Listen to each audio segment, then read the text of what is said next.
नमस्कार बंधुरा बांगाली रान्नाबान्ना चैनेले नतून भिडियोते सबाइके स्वागत। आज आमी बानिये देखाबो चाल छाड़ा सुजी दिए नरम तुपतुपे चितई पिठा जा दारुण लागे खेते। এই চিতই পিঠা আমি কিভাবে করেছি তা আমার এই ভিডিওটা শেষ পর্যন্ত দেখার অনুরোধ রইল। এই চিতই পিঠা বানানোর জন্য এখানে আমি এক বাটি সুজি নিচ্ছি আর নিচ্ছি হাফ বাটি ময়দা। এক বাটি সুজিতে আমি হাফ বাটি ময়দা দিলাম আর দিচ্ছি পরিমাণ মতো লবণ আর এক চামচ চিনি। বা শুকনো উপকরণগুলো ভালোভাবে আমি মিশিয়ে নেব। ভালোভাবে মেশানো আমার হয়ে গিয়েছে। এবার এখানে এক বাটি আমি উষ্ণ গরম জল নিয়েছি। এখানে উষ্ণ গরম জলই ব্যবহার করতে হবে। এবার ভালোভাবে আমি সুজিটা জলের সঙ্গে মিশিয়ে নেব। এখানে আমার জল কম হয়েছে তাই আর হাফ বাটি জল আমি দিয়ে দিলাম। মোট আমার 1.5 বাটি জল লেগেছে। এবার ভালোভাবে মিশিয়ে একটা ঘন ব্যাটার আমি তৈরি করে নেব। দেখুন কেমন ব্যাটারটা তৈরি হয়েছে। এবার এই ব্যাটার আমি 20 মিনিট রেস্টে রেখে দেবো। এখানে সুজি আছে তাই এটা আমি 20 মিনিট রেস্টে রেখে দিলাম।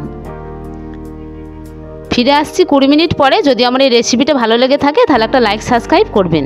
সুজি নরম হয়ে গিয়েছে। এবার এর মধ্যে আমি একটা ইনো দেবো। 1 প্যাকেট ইনোর হাফ ইনো আমি এখানে দিলাম।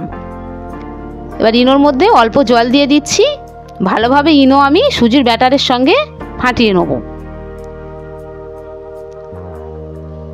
ভালোভাবে আমার ফাটানো হয়ে গিয়েছে। এবার কড়া আমি আগে থেকে গ্যাসে বসিয়ে ভালোভাবে গরম করে নিয়েছি। এখানে আমি 1 ফোঁটা তেল দিয়ে দিলাম। তেল খুবই অল্প দিতে হবে। এবার 1 হাতা করে ব্যাটার আমি এর মধ্যে দিয়ে দেবো। এইভাবে সুজির চিতই পিঠা বাড়িতে বানিয়ে দেখবেন, দারুণ লাগে খেতে। 1 হাতা ব্যাটার দিয়ে আমি ঢাকা দিয়ে 1 থেকে 1.5 মিনিট হতে দেবো। খুব তাড়াতাড়ি হয়ে যায় এই পিঠা এবং বানানো খুবই সহজ। ফিরে আসছি 1.5 থেকে 2 মিনিট পরে। দেখুন কিভাবে সহজেই কড়া থেকে উঠে যাচ্ছে এবং দেখতে দেখুন কি সুন্দর হয়েছে, সাদা ধপধপ করছে এবং নরম তুপতুপে। আর একটা আমি বানিয়ে দেখাচ্ছি। প্রত্যেকবার বানানোর সময় 1 ফোঁটা করে তেল আমি এখানে দিয়ে দিচ্ছি। আর 1 হাতা ব্যাটার আমি কড়াতে দিয়ে দিলাম।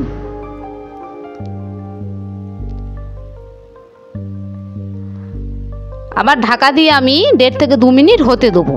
এইভাবে সুজির পিঠা বানানো খুবই সহজ এবং খুব তাড়াতাড়ি বানানো যায়। দেখুন কড়া থেকে কেমন উঠে যাচ্ছে। এইভাবে প্রত্যেকটা পিঠা আমি বানিয়ে নেব। হয়ে গিয়েছে আমার সুজির চিতই পিঠা রেসিপি। ফিরে আসছি পরবর্তী নতুন ভিডিও নিয়ে। ততক্ষণের জন্য প্রত্যেকে ভালো থাকবেন।